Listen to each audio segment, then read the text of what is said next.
ان الذین یکفرون بآیات اللہ ویقتلون النبیین بغیر حق، بے شک جو لوگ اللہ تعالیٰ کی آیات کا انکار کرتے ہیں اور انبیاء کو ناحق قتل یعنی شہید کرتے ہیں، ویقتلون الذین یأمرون بالقسط من الناس، اور انہیں قتل کرتے ہیں جو لوگ عدل کا حکم دیتے ہیں، اللہ اکبر، ان کے لیے فرمایا فبشرہم بعذاب علیم، پس انہیں دردناک عذاب کی خوشخبری سنا دیجئے۔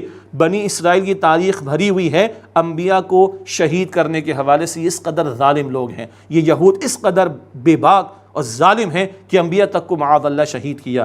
انبیاء کے ساتھ یہاں فرمایا انہیں بھی قتل کرتے رہے جو عدل کا حکم دیتے ہیں۔ عدل کا حکم دینا تو ہمارا دینی فریضہ ہے۔ اللہ کی شان آیت نمبر 18 میں عدل کا قائم کرنے والا، ایمان والوں کی شان اس آیت نمبر 21 میں عدل کا حکم دینے والے، انبیاء کی ذمہ داری عدل کے قیام کی جد و جہد سورۃ الحدید آیت نمبر 25، نبی صلی اللہ علیہ وسلم کی ذمہ داری عدل کو قائم کرنا سورہ شورى آیت نمبر 15، اور اب نبی علیہ السلام کی امت یہ کام کرے، یہ بات انشاءاللہ ہم سورۃ النساء آیت نمبر 135 اور سورۃ المائدہ آیت نمبر 8 میں سمجھیں گے۔ قسط عدل اس کے قائم کرنے کی ذمہ داری ہم مسلمانوں پر ہے، دنیا سے ظلم کا خاتمہ ہو اور عدل کا نفاذ ہو، یہ ہمارے ذمے ہے، مگر ظالم اور جابر لوگ تو عدل کی بات کرنے والوں کو قتل یعنی شہید کرتے رہے۔ کیوں؟ عدل کی بات تو حق کی بات ہے، حق کڑوا ہوتا ہے اور جن ظالموں کے مفادات پر ضربیں پڑتی ہیں وہ آگے بڑھ کر حق والوں اور عدل کی بات کرنے والوں کو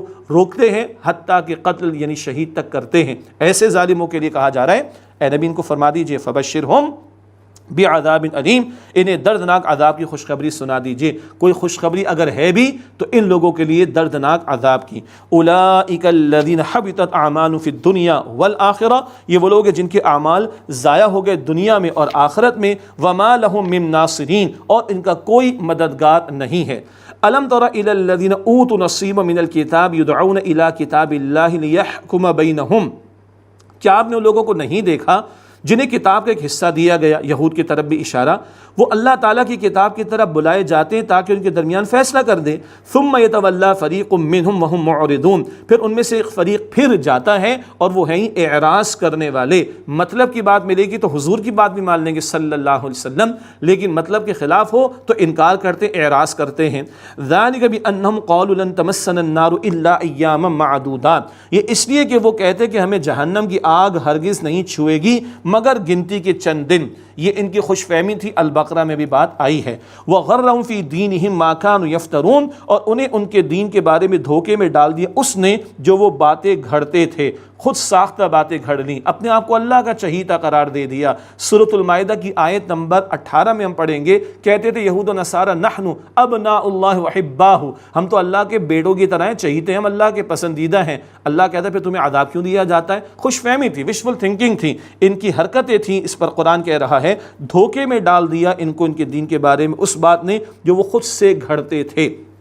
فرمایا فَكَيْفَ إِذَا جَمَعْنَاهُمْ لِيَوْمٍ لَا رَيْبَ فِيهِ، پس کیا حال ہوگا جب ہم انہیں اس دن جمع کریں گے جس میں کوئی شک نہیں، قیامت کی پیشی۔ وَوُفِّيَتْ كُلُّ نَفْسٍ مَا كَسَبَتْ وَهُمْ لَا يُظْلَمُونَ، اور ہر شخص پورا پائے گا وہ کہ جو اس نے کمائی کی، مراد اس کا بدلہ، اور ان کی حق تلفی نہیں کی جائے گی۔ سب کچھ قیامت کے دن پیش ہونے والا ہے۔ فَمَن يَعْمَلْ مِثْقَالَ ذَرَّةٍ خَيْرًا يَرَهُ وَمَن يَعْمَلْ مِثْقَالَ ذَرَّةٍ شَرًّا يَرَهُ، ذرہ برابر عمل بھی ان ریکارڈڈ نہیں ہے، سب کچھ ریکارڈ پر ہے۔ اللہ تعالی ہم سب کے حساب کو آسان فرمائے۔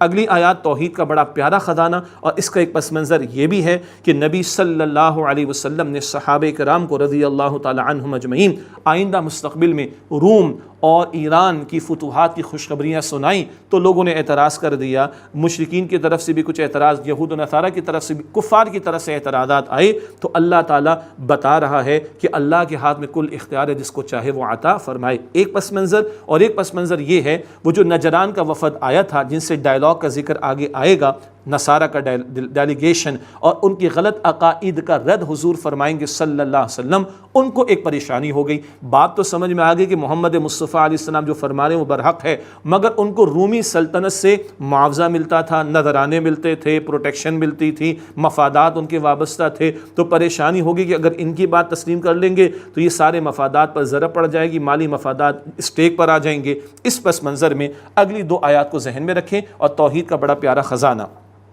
قل اللہم، اے نبی صلی اللہ علیہ وسلم فرما دیجئے اے اللہ مالک الملک، بادشاہت کے مالک، تؤتی الملک من تشاء وتنزع الملک ممن تشاء، تو جس کو چاہے بادشاہی دے اور جس سے چاہے تو بادشاہی چھین لے، مراد حکومت دے، اختیار دے جس کو چاہے اور جس سے چاہے حکومت اور اختیار کو چھین لے، واپس لے لے۔ وتعز من تشاء وتذل من تشاء، اور تو جسے چاہے عزت دے اور تو جسے چاہے ذلیل کر دے۔ یہ اختیار دینے نہ دینے کا اللہ کے پاس، عزت و ذلت کا اختیار اللہ کے پاس۔ ہاں بیدک الخیر، تیرے ہاتھ میں تمام بھلائی ہے، اللہ کے ہاتھ میں بھلائی ہی بھلائی ہے۔ کئی مرتبہ ناگوار باتیں ہمارے سامنے آ رہی ہوتی ہیں، ہماری کم عقلی ہوتی ہے، اللہ کے فیصلوں میں حکمتیں ہوتی ہیں اور خیر ہوا کرتی ہے۔ بیدک الخیر، تیرے ہاتھ میں تمام خیر ہے۔ انک علی کل شیء قدیر، بے شک اللہ تو ہر بات پر قدرت رکھنے والا ہے۔ تولج اللیل فی النہار وتولج النہار فی اللیل، تو رات کو دن میں داخل فرماتا ہے اور دن کو رات میں داخل فرماتا ہے۔ یہ دن رات کا نظام چل رہا ہے، ہم سو رہے ہیں، ہم جاگ رہے ہیں، ایسے ہی ہو رہا ہے؟ نہیں، اللہ دن رات کے نظام کو چلا رہا ہے۔ اس کی قدرت پر غور کرو، اس کی نعمتوں پر غور کرو، اس کا شکر گزار بننے کی کوشش کرو۔ وتخرج الحی من المیت وتخرج المیت من الحی، اور تو بے جان سے جاندار کو نکالتا ہے اور جاندار سے بے جان کو نکالتا ہے۔ بہت پرانی سی بات ہے، انڈے سے چوزا نکل آیا اور مرغی سے انڈا۔ اب آپ مجھ سے یہ مت پوچھئے گا کہ پہلے انڈا کہ پہلے مرغی، یہ تو ایک لا ینحل مسئلہ ہے، لیکن بے جان سے جاندار اور جاندار سے بے جان یہ سادہ مثال ہے۔